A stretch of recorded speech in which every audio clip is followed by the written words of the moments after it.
એમને બોલાવી લો ને ખાલી. એ મનોજભાઈ, મનોજભાઈ, મનોજભાઈ,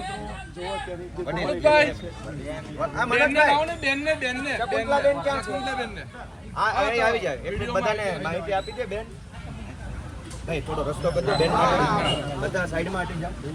બેન ચૈતરભાઈ મળીને આવ્યા છે એટલે આપણને માહિતી બધી આપી દે. બરાબર, એ આવા દો ભાઈ, રસ્તો આપો. હા આવી જાઓ, આવી જાઓ. અહીંયા આવી જાઓ. ભાઈ થોડી ખુલ્લી જગ્યા રાખો બહેનો માટે. આવી જાઓ. એ ભાઈ ઊંચાઈ પર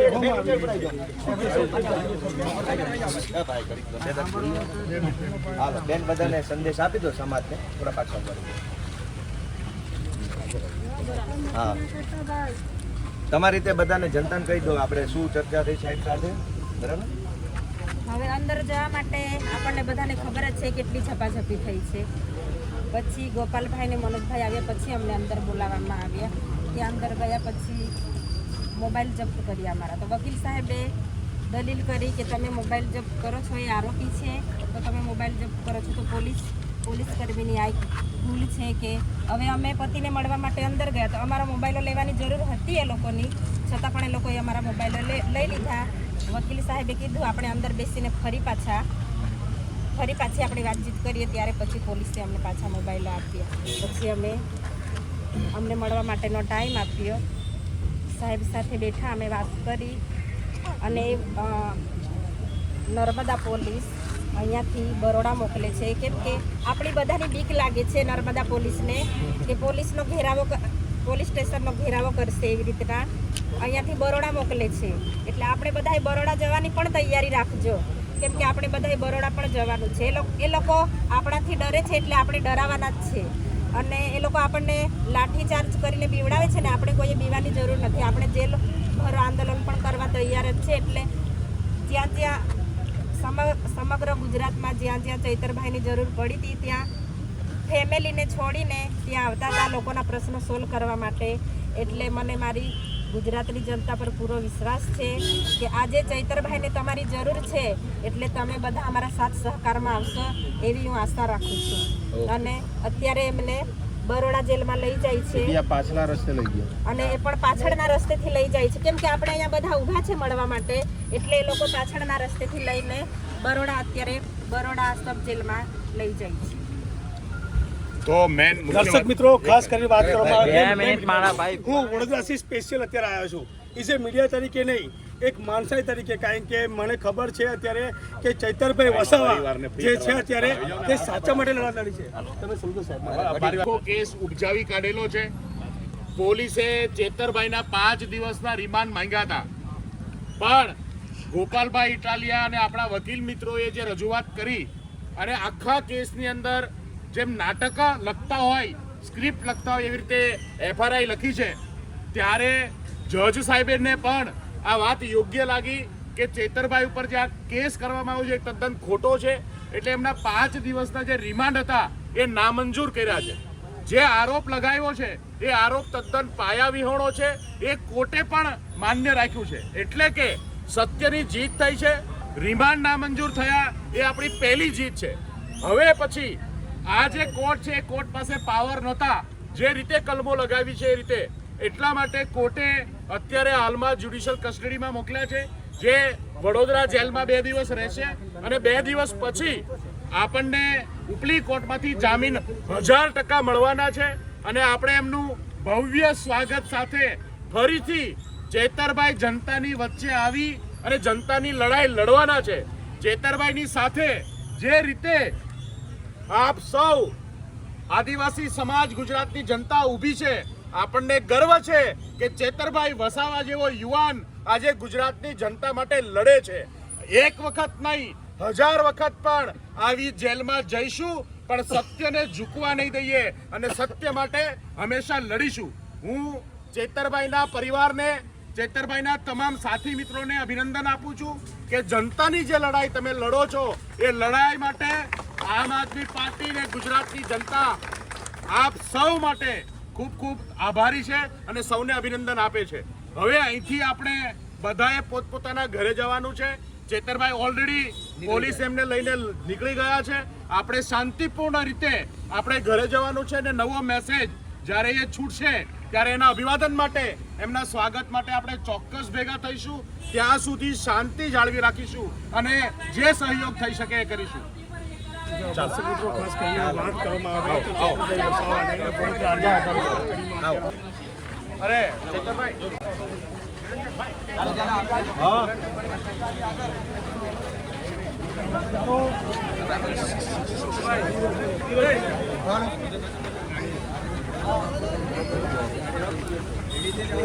ચેતરભાઈની ગાડી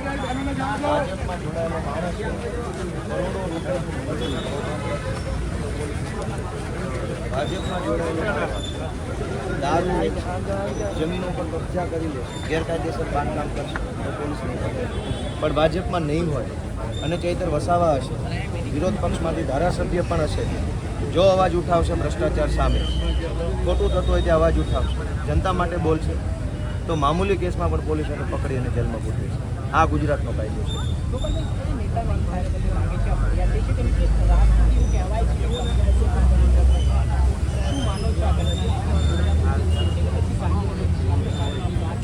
મૂળ મુદ્દો એટલો છે કે ગુજરાતમાં બળાત્કારીઓ, ડ્રગ્સ વેચવાવાળા, દારૂ વેચવાવાળા, સરકારી અનાજ ખાઈ જવાવાળા, જમીનો પર કબજા કરવાવાળા, ઊંચા વ્યાજે રૂપિયા આપી અને આત્મહત્યા કરવા મજબૂર કરવાવાળા, એને પકડવાનો કમલમમાંથી ફોન કેમ નથી આવતો?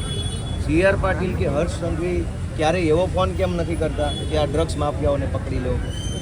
એ બંનેને કેમ એવું લાગે છે ચૈતર વસાવાને એરેસ્ટ કરી લે? ગુજરાતની જનતા જોવે છે, જાણે છે.